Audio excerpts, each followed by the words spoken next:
Assam and Northeast, and I'll be coming to join you, and I invite you, all of you, to join us for this cultural event. It's not only culture, it's a traditional event from Northeast. We organize in different places, and this time we're doing it in Suntec City, Singapore.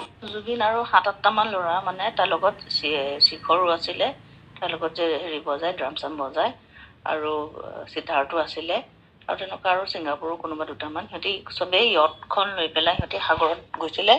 তো সাগৰত নামি পেলাই সিহঁতি swim টুইম কৰি পেলাই ব'টত আহি পাৰলৈ আহিলে। তাৰপিছত চবেই লাইফ জেকেটে পিন্ধি আছিলে, জেকেট পিন্ধি পেলাই আকৌ জুবিনে সাঁতুৰিবলৈ গ'ল। লগৰকেইটাই দেখিলে যে তাৰ বডিটো মানে ষ্টিফ হৈ গৈছে। তেনেকৈ এটা হেৰি কৰি আনিলে, আচলতে সেই সাঁতুৰি থাকোঁতে এটা চিজাৰ আহি গ'ল।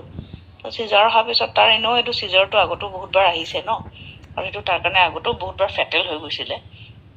কিন্তু এবাৰৰ তাৰ চিজাৰ অহাৰ পিছত আৰু পানী চানী সোমাই গ'ল চাগে, তাৰ মানে আৰু তাক পালচটো কমি আহিলে। 2 ঘণ্টামান ICUত ৰাখিলে, কিন্তু আৰু তাৰ পালচটো ঘূৰি নাহিলে। আৰু সেইটোৱে একচুৱেল খবৰ। এইবিলাক স্কুবা ডাইভিং, পেৰাগ্লাইডিং কিবোৰ কৈ আছে, এইবোৰ চব মিছা কথা। জুবিন আৰু 7-8টামান ল'ৰা